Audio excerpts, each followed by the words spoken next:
Well, good afternoon and welcome to our first day of our third annual Inclusive Excellence Week here at the School of Dentistry at VCU. We're so excited. We have a great lineup for you throughout each day this week. And today we're really kicking things off in high gear with Dr. Colin Haley from the University of Illinois Chicago College of Dentistry. Dr. Haley is a clinical associate professor in the Oral Medicine and Diagnostic Sciences Department. He is the associate director of group facilitation, providing oversight of all group learning activities that occurred during the pre-doctoral curriculum. Dr. Haley's clinical practice focuses on the treatment of underserved members of the LGBTQ community, including LGBTQ youth, the unhoused, HIV positive individuals, and patients identifying as transgender. It's also a special treat because it is LGBT plus QIA Oral Health Week this week. And so I'm really excited that we just sort of happened to be able to kick our third annual Inclusive Excellence Week with this content and our subject matter expert. So that fits really appropriately. And so I give to everyone Dr. Haley, if you have questions, I'll be monitoring the Q&A portion of Zoom. And so you can put a question in there either in real time or at the end, and I will provide those questions to Dr. Haley as the presentation occurs. So thanks so much for joining us. And now we have Dr. Haley. Thank you so much. You can see the slides okay? Yes. Yep, perfect. So thank you to Dr. Smith for inviting me to speak, and thank you to everyone that's here. I know this is like prime going to the gym, dog walking, making dinner, picking up your kids from school time. So I appreciate anybody that is on the other end of this. So I'm going to be talking to you about kind of like the current state of oral health for the LGBTQ plus population and things that we can do as a community to help kind of bridge the gap in that access to care and advocate for these individuals. These are the objectives. So we're going to describe the current state of health affairs and access to care issues for this community. We'll understand how to prepare oral health professionals to meet the needs of the LGBTQ plus population. And then we'll go over some principles of inclusive care and how to be an advocate for these patients. So like Dr. Smith was saying, I'm a clinical associate professor here at the College of Dentistry at UIC. I'm the associate director of group facilitation. That basically means that I help oversee our active learning strategies. So we use PBL in the first 2 years and TBL in the third years and for our advanced standing students. And it provides a really great curricular opportunity for us to implement different DEI initiatives, including making sure that we have like really diverse representation in our cases, making sure that we are really mindful of language and narratives that reflect health equity, and it provides an opportunity for students to talk to each other, have an open dialogue about these issues, and kind of contextualize the current state of affairs. I also work as a dentist at Howard Brown Health. This is an FQHC in Chicago. It was formed in 1974 by Howard Brown. He was a queer physician that wanted to start an organization that allowed queer people in Chicago access to care without judgment. And so it's since grown quite a bit. We have 11 clinics in Chicago. And I think these numbers are from 2021. We had 86,000 total clinic visits. That's across all medicine, dentistry, et cetera. And we have almost 30,000 primary care patients. Dental was established in 2018, so I've been with them since 2018. I wanted to just provide just a little bit of the demographic information from Howard Brown, just because some of the information I'll be giving you is directly from the clinic. So this kind of gives an idea of like how we're broken up. With the insurance, it actually shows majority private. With dental, we actually see mostly Medicaid and sliding fee for those that are below the poverty line. Race, ethnicity, we see it's kind of like all over the board. With gender, we see mostly cisgender men. But we do have a large population of transgender men, transgender women, and people that identify as non-binary.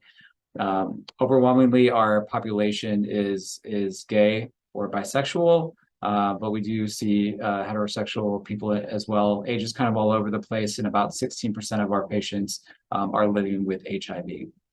So October is also LGBTQ History Month, so I figured we also need to give you some history before we start. So these are some pictures from the Stonewall Uprising, which started June 28th, 1969. So the Stonewall Inn is a bar in New York City, and back then, and even to some extent now, queer people would go to bars where they felt safe, where they could be themselves and get together, but police often raided these bars and arrested people. This happened to happen on June 28th, 1969, and for whatever reason, that was kind of the tipping point. People fought back. The uprising lasted for about a week, and it's kind of largely credited as being like the catalyst for what we know as the gay rights movement today. On the right is Marsha P. Johnson. She was a frequenter of the Stonewall Inn and is often kind of like the face of the Stonewall Uprising. And she participated in a number of things. She was really active in the Gay Liberation Front. She walked in the first ever gay pride rally, which was called the Christopher Street Liberation Day. So if you ever wonder why we have Pride Month in June and why we have all of our parades in June, it all started with that Christopher Street Liberation Day walk. So where are we now? So I wanted to just kind of start with identification. So this is from the 2021 Gallup poll. So over 7% of the US population identifies as a member of this community. So I did the math, kind of extrapolating that to the 300 some million people in the US. So it ends up being over 23 million people are members of the LGBTQ plus community, which is huge, right? Predominantly 57% identifies bisexual, followed by gay, lesbian, and transgender. An interesting trend, though, is that we see when we look at younger populations, 18 to 24 or even younger, that the percentage of people identifying as LGBTQ is much higher. So a sixth, roughly like 16%. And it's kind of been moving upwards with each year that we get data from Gallup and from surveys, that the identification keeps going up. So I would guess that this number will keep going up. We have a lot more information about the effects of being LGBTQ on overall health versus oral health. But in terms of the state of overall health, we know that members of this community are more likely to experience substance use disorder, more likely to have experience with STDs, bullying, anxiety, depression, suicide, certain types of cancer. So some of the most common cancers are anal, breast, cervical, colorectal, lung, prostate, and uterine. And this is really due to, one, lack of insurance, so lack of regular care, lack of preventative care, lack of vaccinations. So you notice with those cancers, a lot of them are ones that we require frequent screening or can be somewhat mitigated by use of like something like an HPV vaccine or something like that.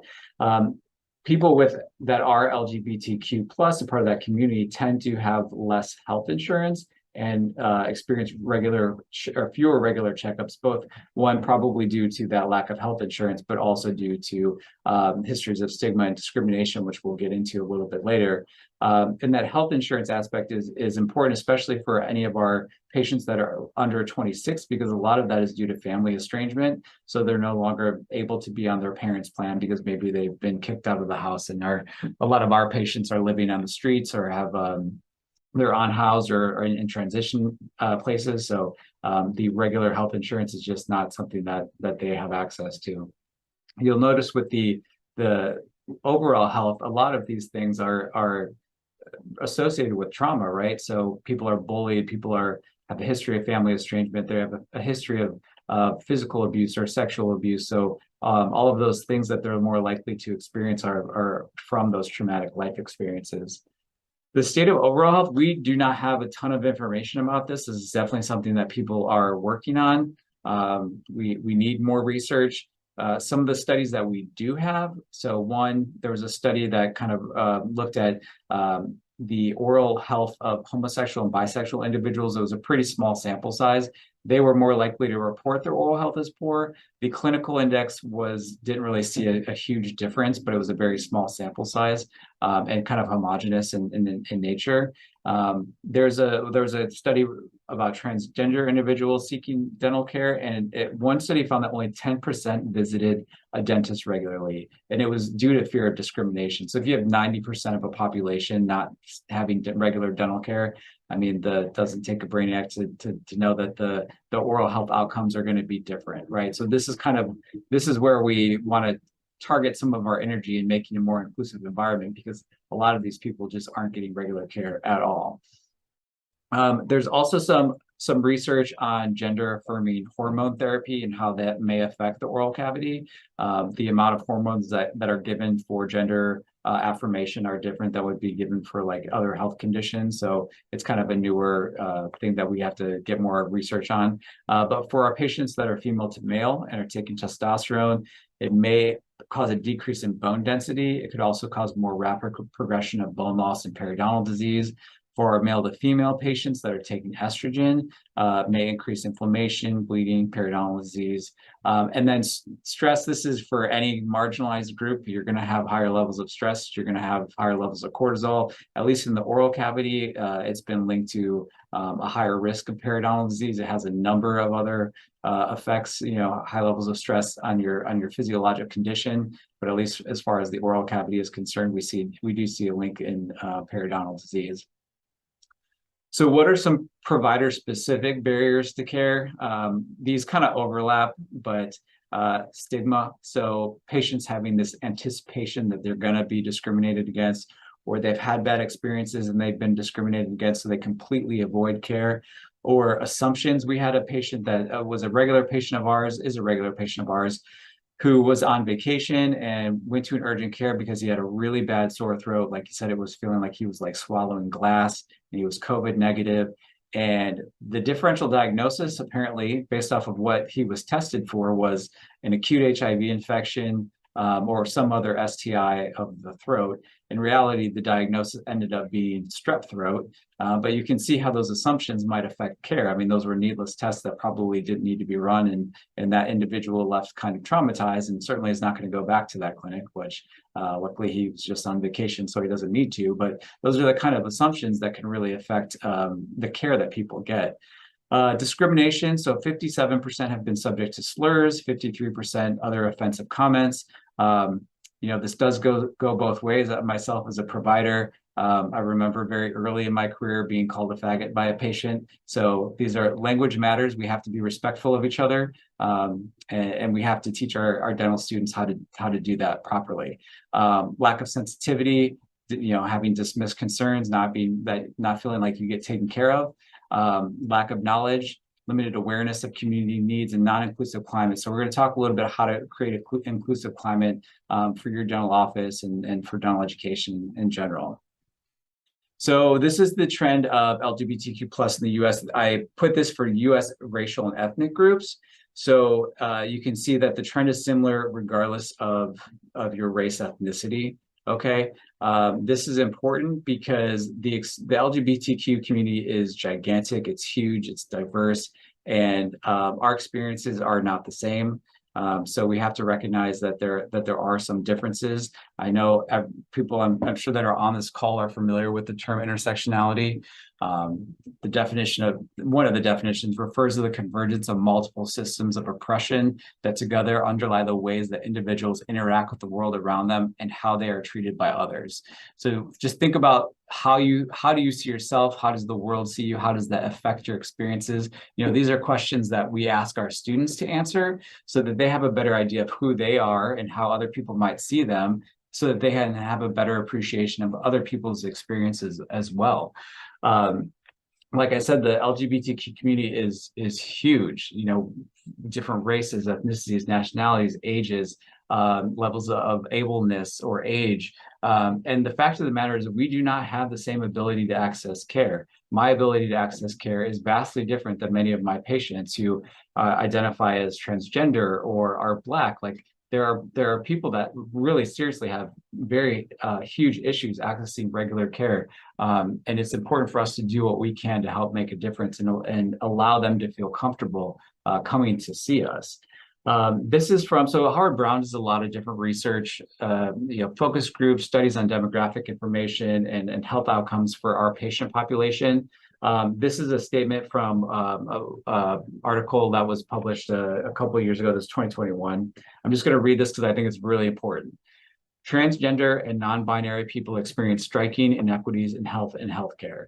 In the United States, these inequities are amplified among transgender and non-binary Black, Indigenous people of color, and TNB people with disabilities, highlighting the need for all TNB health equity initiatives to recognize racism, ableism, and other intersecting forms of oppression. So when we talk about the most underserved people of this population, it's in this statement. So our transgender, non-binary, people of color. So those are the people that are most affected by a lack of access to care. These are some, what I'm about to show you are quotes from these focus groups that really talked about these people's experiences in the healthcare system. Most of my mental stuff came from growing up as a trans kid, but not because I'm trans. It's because of the way people treat you because you're trans. So this is important because how we interact with people is so important. And many of the people that we treat have these traumatic experiences from childhood that they carry with them. And that's kind of like their expectation that they're going to always interact with people like this. And we have to kind of change that. We have to make sure that people feel comfortable and know that they're going to be in a safe space. My parents disowned me like almost 10 years ago, and I transitioned this year. So I have no one to answer to. So all that's left is the future. So I just focus on that and keep going. This is a common sentiment with our patients, is that they are very forward-looking, and they try to just take it day by day and look at the positives. That's a coping mechanism. It works for a lot of people, but we also recommend for our patients a connection with behavioral health and making sure that they have regular access to therapy to help deal with some of these traumatic life experiences that they may have. But it's important to keep in mind that these experiences are more prevalent than you possibly imagine in this community. So you really have to treat them with care and compassion and understand that they have had these life experiences that have impacted the way they see healthcare. I came in here for a female checkup and two doctors were throwing the ball at each other. Like, I don't want to do it. It's already hard enough for me to do this checkup. So here's someone who actually made it to the office, and now they have to deal with doctors not wanting to see them. That's not a great situation, right? And this one is the one that just jumped out for me. Healthcare to me is a fight. Well, healthcare should not be a fight. It shouldn't be a fight for anybody. It should be a right. And we have to make sure that it's not a fight for these individuals. I believe that in order to meet the needs of the LGBTQ community, we have to educate. We have to educate at all levels. Everyone here is here because you want to learn, but we also have to do this at the dental education level, make sure our students are apt and ready to treat this population in a competent, patient-centered manner. So where can we go? So preparing oral health professionals to meet the needs of the LGBTQ plus community. Excuse me. So this study that I'm taking this research done from was in 2016. There is newer research that should be coming out, I think, next year. So this is a little bit dated. It's the most recent that we have. So as of that date, 29% of dental schools and 48% of dental hygiene schools had no coverage at all of any kind of LGBTQ information in their curricula. The most commonly covered topics were HIV, oral disease risk, and barriers to accessing care, and lectures were the most common delivery method. We need broader and more comprehensive training addressing the needs of the LGBTQ plus community. So what are some of the best practices? So when we are talking about anything related to really any underserved group, we want to make sure that we're using language free of bias. So looking at your curricular materials, whether it's cases or even your lectures, and just making sure that your language is free of bias as much as possible, and even having other people review it so that you can kind of get an idea. One thing that we did at our institution was we actually had peer review of materials. We had a big primer where we read a bunch of things, literature, and reflected on bias and racism and being anti-racist, and that all kind of plays into LGBTQ education as well.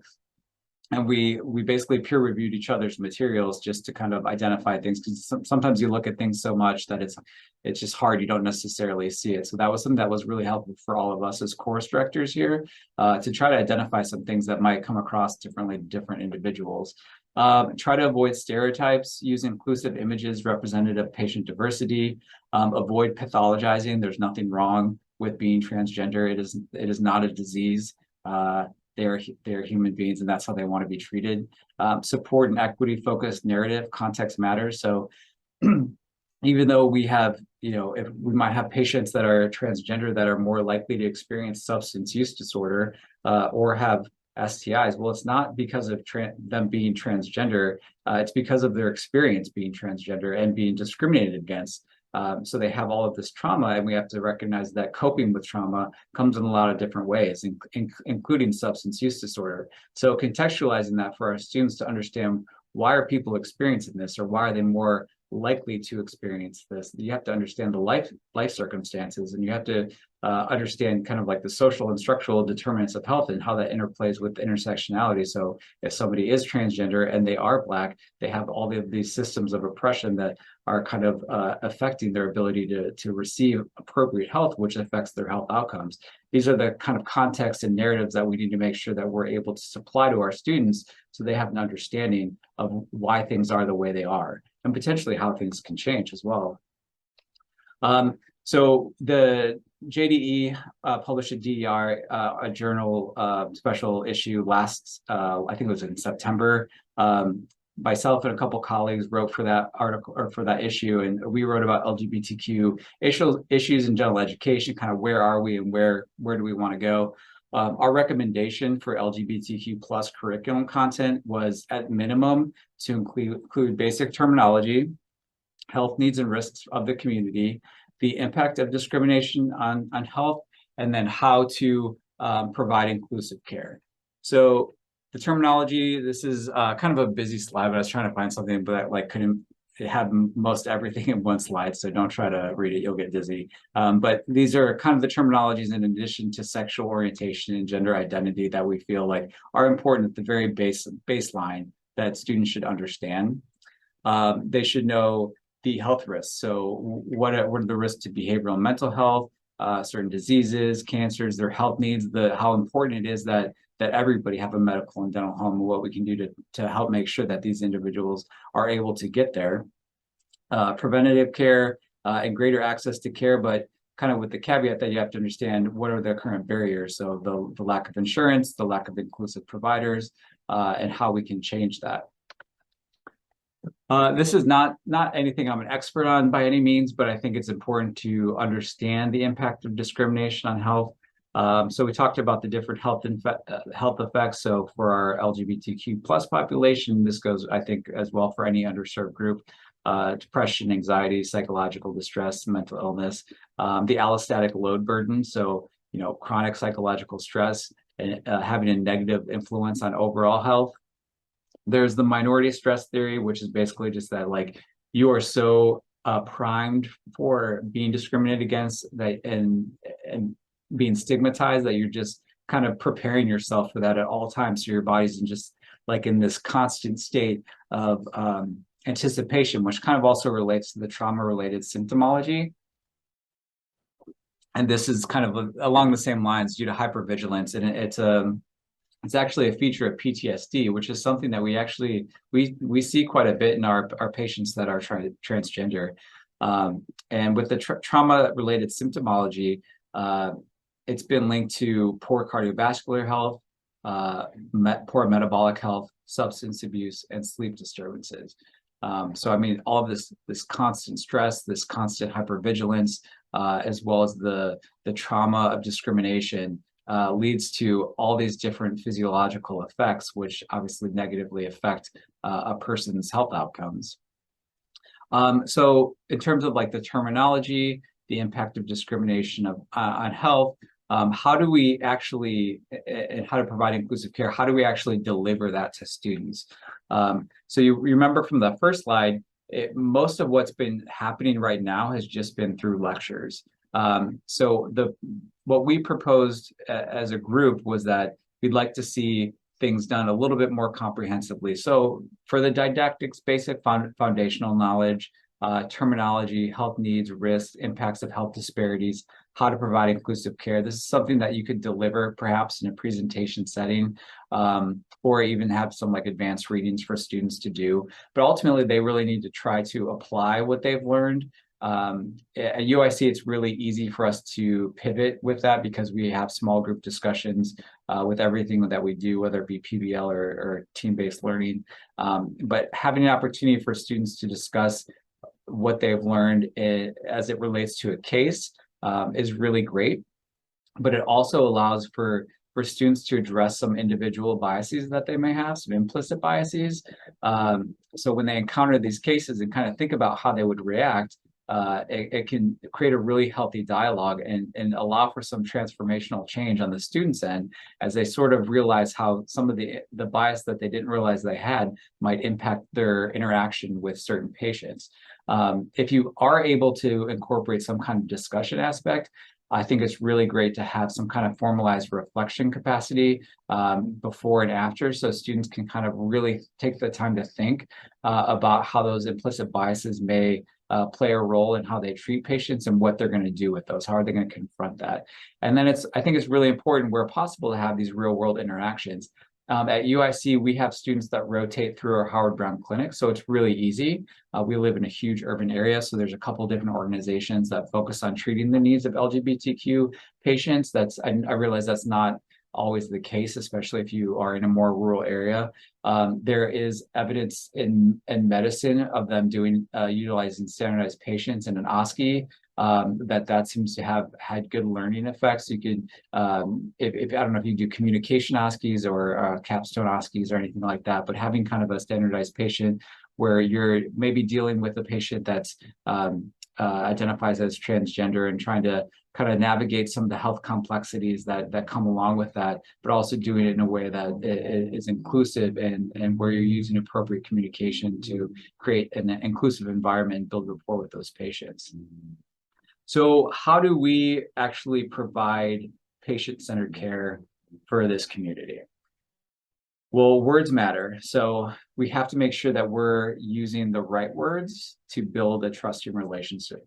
So when we want to be mindful of how, normal things that we would kind of roll off the tongue, like how that might impact other people and how that comes across. So things like husband, wife, we don't want to make assumptions, right? So until we're sure, we can just use gender neutral language. It's actually really easy once you get used to it, even though we all have slip ups. But you can say spouse. Another thing that we experience a lot of is that we'll have pediatric patients that come in, but they have two moms or they have two dads, and we don't want to alienate a child who all of a sudden thinks he's or she is abnormal because they have two moms or two dads, by us saying, is your mom here and they have two dads, like just it's unnecessary. So we can just say parent until we're sure. Follow the patient's lead. A lot of times they'll self-identify or they'll use the pronouns that they feel comfortable using, and you can kind of follow their lead. Like I said, don't make assumptions. So watching the facial expressions and body language. I know when we're seeing patients, we're wearing so much PPE that it's kind of it's difficult to ascertain facial expressions, but you can still see the eyes and you can still see the body language.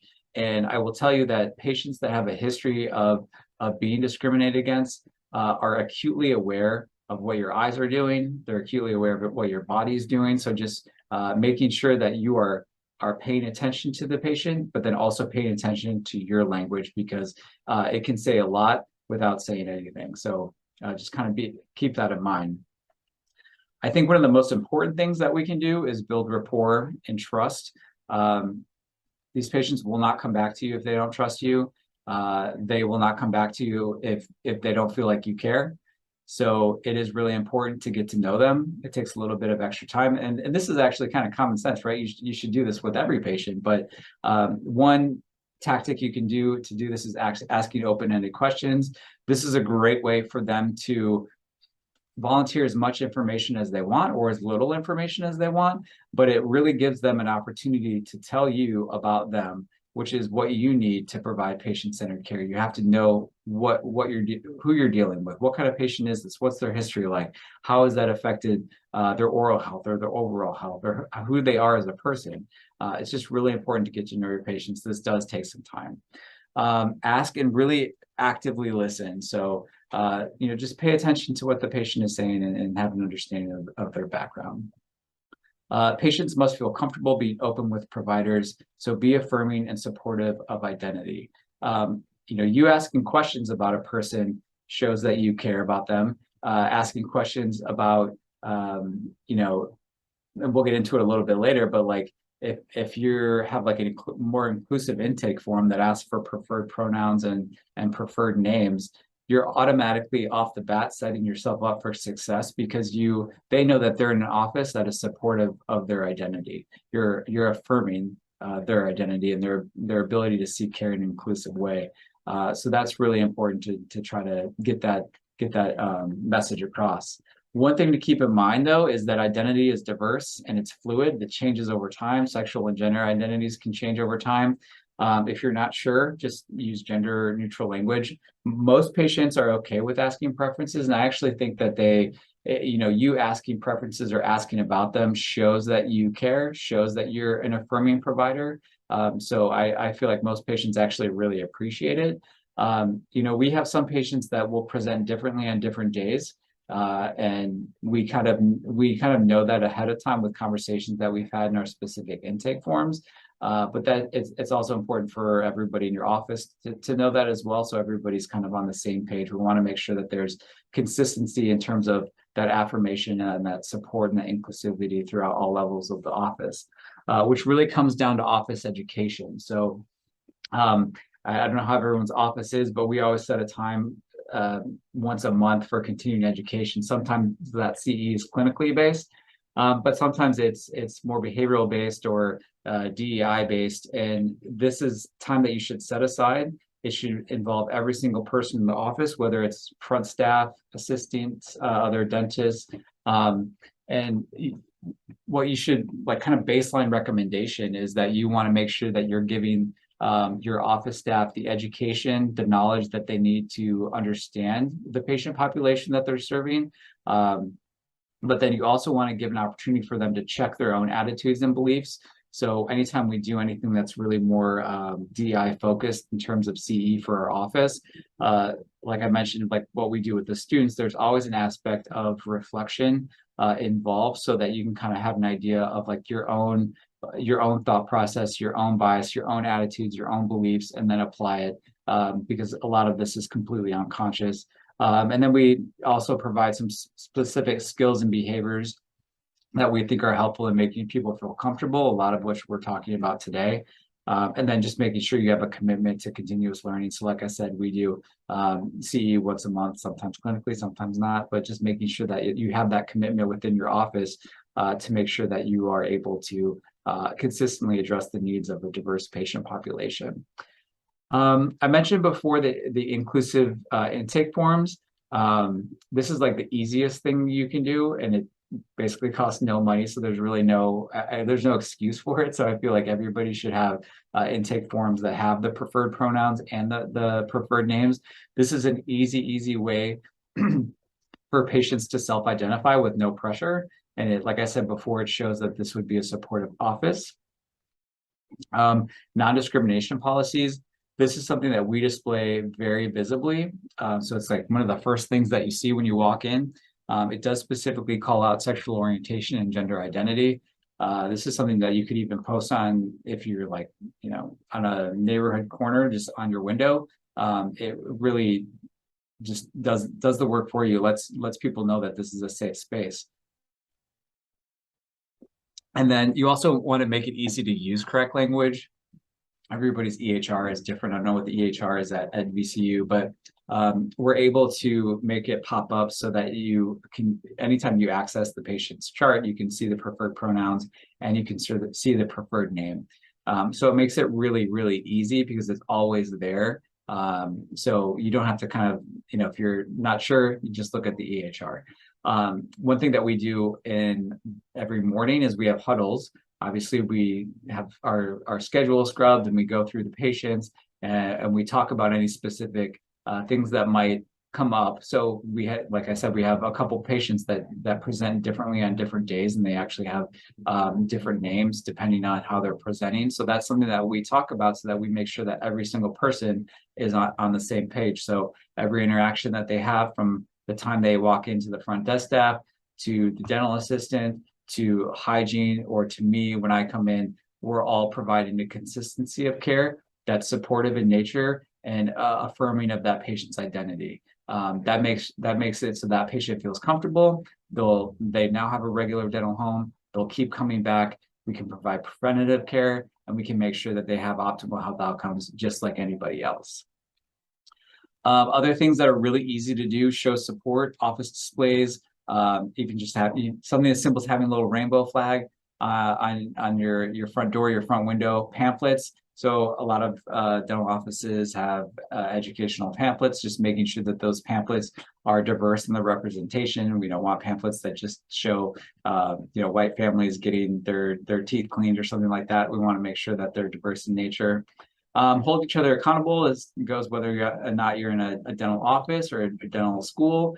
We want to make sure that we're holding each other accountable and to a high standard when it's regarding using the correct language or treating people in an appropriate way. And we're all in this together. Gender neutral bathrooms. This is actually something at UIC that we didn't have until like 5 years ago, but really important. And that we make mistakes. We're human. We err. It happens. I still will occasionally misgender someone, and it's on me to apologize, but that apology goes a long way, because if me just apologizing shows that I'm remorseful about it, I feel bad, and I recognize the impact that it might have on somebody else. So we make mistakes. It happens. We can apologize and go from there and improve. This is something that I included just because I think it's important with regarding, treating patients that are transgender, especially patients of color that are transgender or non-binary. They have a history of trauma. Most of them do. It's just is the way it is, unfortunately. So it might be a little bit hard to read, but the bottom line is patient-centered communication skills. So like, what can I do to make you more comfortable during the examination today? Like giving the power to the patient, just kind of understanding what they need from you to be comfortable. One of my patients that has a history of PTSD from sexual abuse that they had when they were younger doesn't like anybody standing behind them. So we don't chart or anything until we just kind of have written down, and we enter everything into the computer after the fact, which is actually behind the patient. But it's just a safety thing. We know that about this patient, and we want to make sure that they're comfortable as possible. So, and we learn that through our open-ended questions and talking to the patient, seeing that they're a little bit nervous and asking what we can do to make them feel more comfortable. Understanding the health effects of trauma. So don't delve into the trauma, but understand the coping mechanisms. So like we talked about before, a lot of the coping mechanisms are those maladaptive behaviors that we see more commonly in these patients. Collaboration. So understand your referral and report services. This is important if you have a patient that needs some comprehensive care from different providers. You want to make sure that you have a referral network of people that are going to provide a similarly high level of inclusive care, so that the patient doesn't get lost in the system or kind of get burned somewhere and then you lose them somewhere along the way. Understanding your own trauma, so just kind of avoiding re-triggering and being empathetic. The screening thing, regular screening isn't something you would probably do in a typical dental office, but if you have a patient population where you're expecting high levels of trauma or PTSD, you might screen more regularly.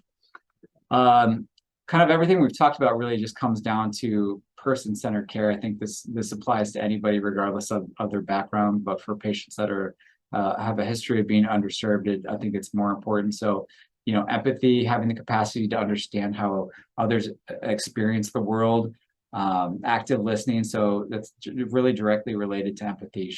And then the shared goal setting, decision making. So information should be accessible, should be shared in a meaningful way between the provider and the patient. That really helps build trust.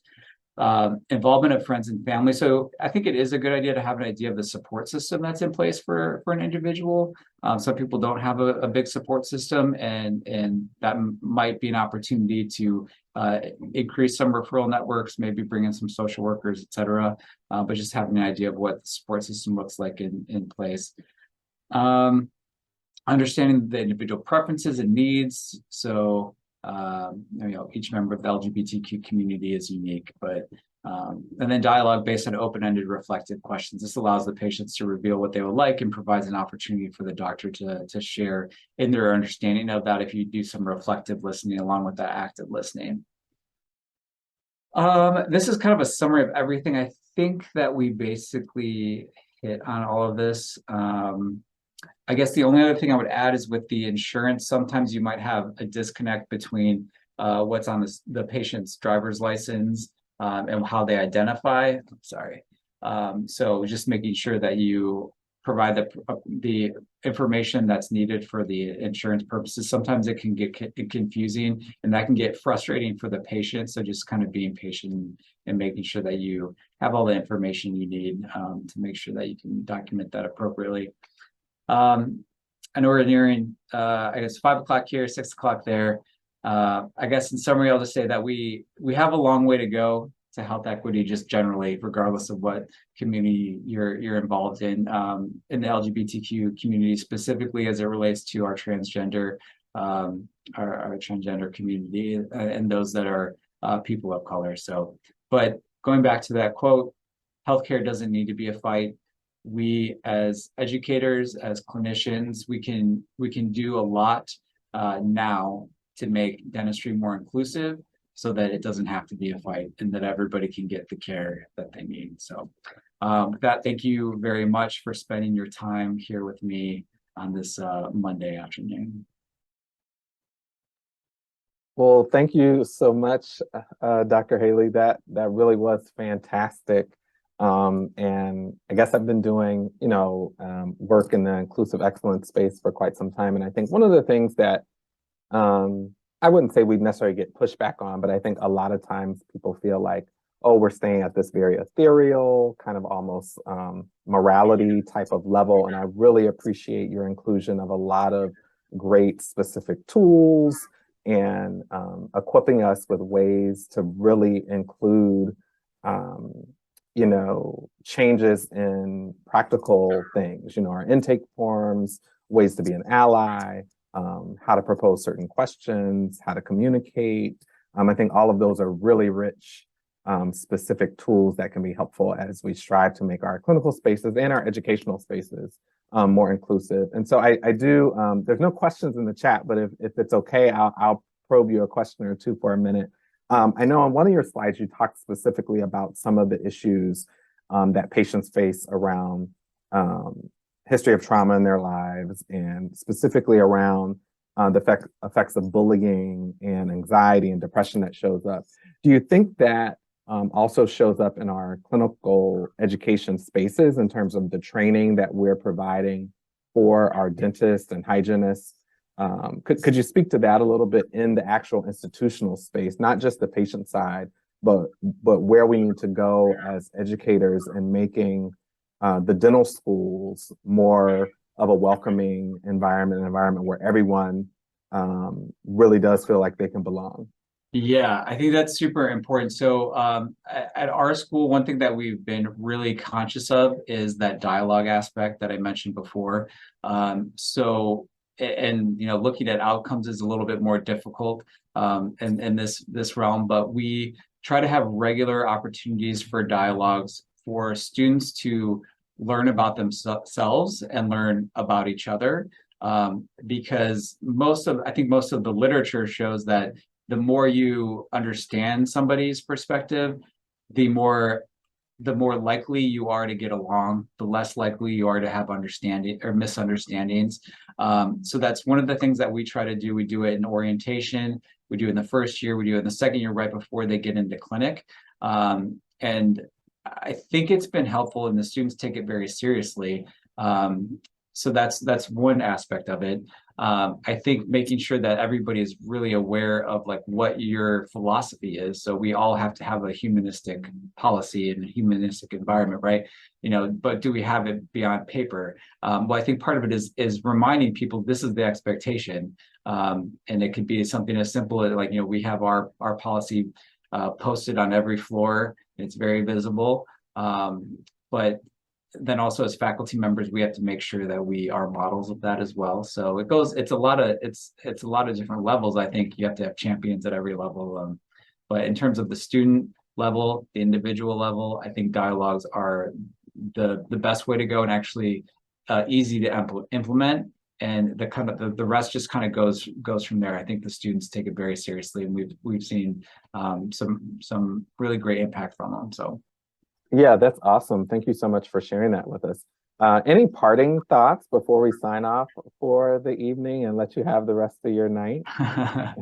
I think that it's we all need consistent reminders, so it's never a one-off thing. So yeah. I'm always educating myself about how to be a better, more inclusive person and clinician, and I think that we should all do that. So it's constant learning within this realm. I don't think anybody's an expert in this realm. We are all humble learners. Receive information as you get it, and do the best you can. I appreciate everybody that's here. That's like the first step, but never stop learning, and never stop trying to understand other people's perspective.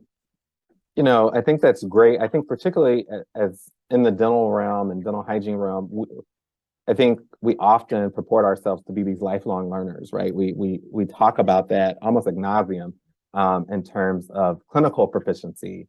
But I think it's really important. I really appreciate your point that extends to learning about self and learning about others over a continuum, right? We don't ever reach this zenith of actual cultural competence, or at least the way that I feel like sometimes it's misapplied. And so lifelong learning, that's really great. And I think that's an important takeaway. And we just so appreciate you sharing your time and your expertise and your journey and the content with us. And we hope that it aims to make everyone who ever watches it and how we engage with it, certainly here at VCU, a better and more inclusive place and better and more inclusive providers. So thank you so much. Yeah, thank you. Take care. Thank you. Have a great one. You too.